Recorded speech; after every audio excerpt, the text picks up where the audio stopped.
I've been reaching less for words than I ever have. It's been making it harder to write, but easier to just be. There are few things I enjoy more than the act of being.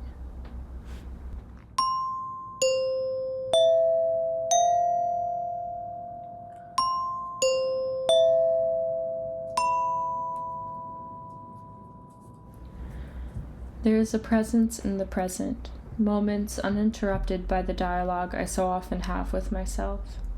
I feel both clear and cloudy, amorphous emotions and observations passing like clouds out my window. I see them as they are and watch them pass. My perspective feels like an ever-shifting window, the preconceived frame of myself through which I see and interact with everything. This lack of words is a lack of linguistic analysis as things pass by my window. The quiet has made me feel closer to myself, and therefore closer to the universe or the source. I think it is because of this. Words are abstractions and reductions of the divine, the fullness of everything, impossible to truly fit in any container. Words can diminish the very thing they are trying to define by simply trying to define it. By not attempting at words, I let the divinity remain intact.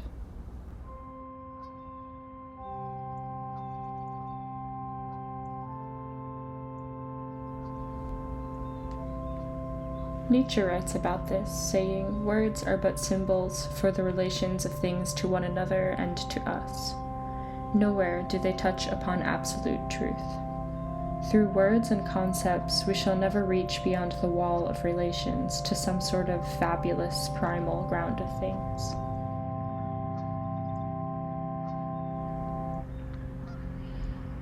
It's the fabulous primal ground of things where I feel I am playing, and it's that surface at which my art is attempting to scratch.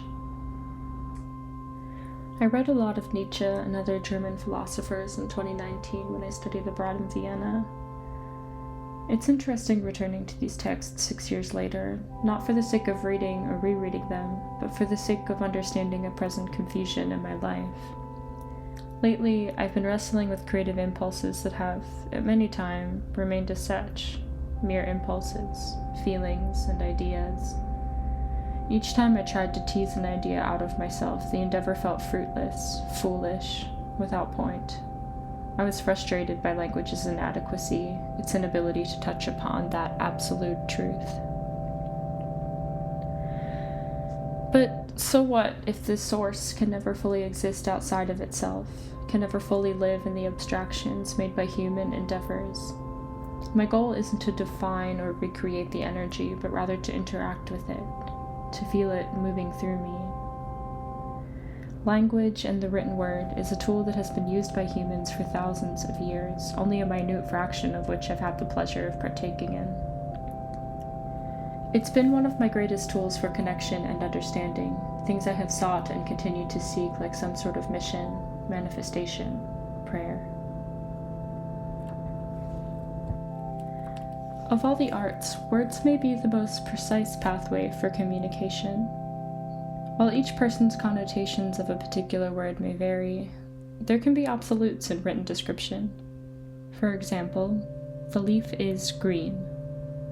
There's no room in that sentence for someone to debate or interpret the hue or the shining in the light. Of course, craftsmen of words can paint a picture just as the fine artists with the brush, but the interpretation is more rigid.